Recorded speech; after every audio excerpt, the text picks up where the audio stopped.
put somebody on, by the time the club got so popular that just being a headliner at UFO tripled your fee. And so the next time we wanted to book them, they were too expensive. So I was constantly looking for new bands, and I put them on as an opener, and then then they could be a headliner maybe next time.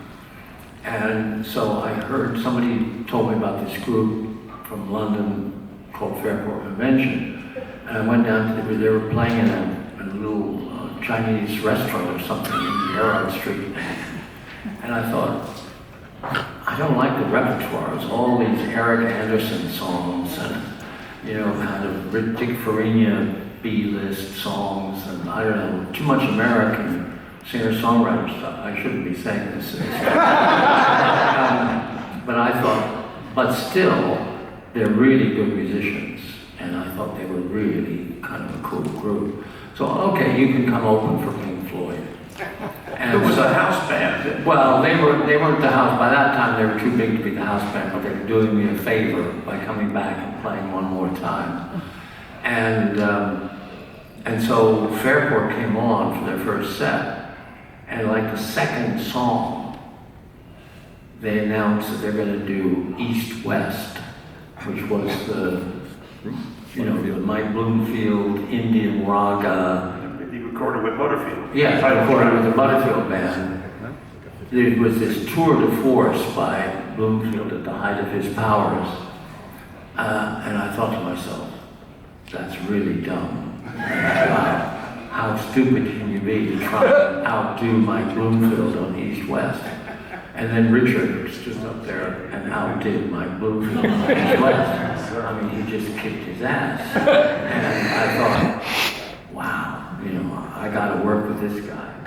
And so we made, 3 albums in that mode of that group, which I tried to nudge them towards their own songwriting away from all the American stuff. And then came this terrible moment where they had a car crash and the drummer was killed, Martin Lamble. And they thought they'll never play again. They finally decided to try and play again, but with a new repertoire. And the big record that spring, the year of the crash, the big record that year you saw everywhere in London was music from Big Pink. Everybody was obsessed with that record. And I think when they were thinking about how to reinvent themselves, they thought, we can't go back to American repertoire because the band has just blocked that exit, It's like, if you want to do original music rooted in American traditions, we've just shown you how good that can be. Try it. Go on. We dare you. and instead, the Fairport decided, actually, we'll do something that is as British as the band's Big Pink is American. And that resulted in Legion Leave.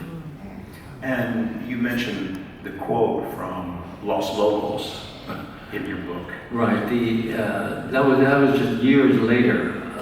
An English singer named Ralph Montell, who had sung in some festival somewhere in America or Europe, I don't know where, but he was on the bill with Los Lobos. And one of the guys from Los Lobos came up to him and said, "You know Fairport Convention, right?"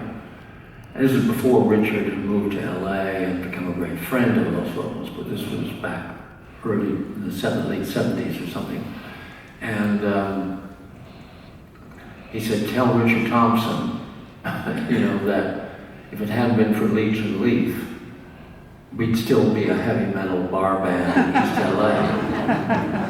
that record inspired us to look for our own roots and our own traditions and stop trying to be something we weren't." That's incredible. I think we need to move to the book. I so wanted to hear something about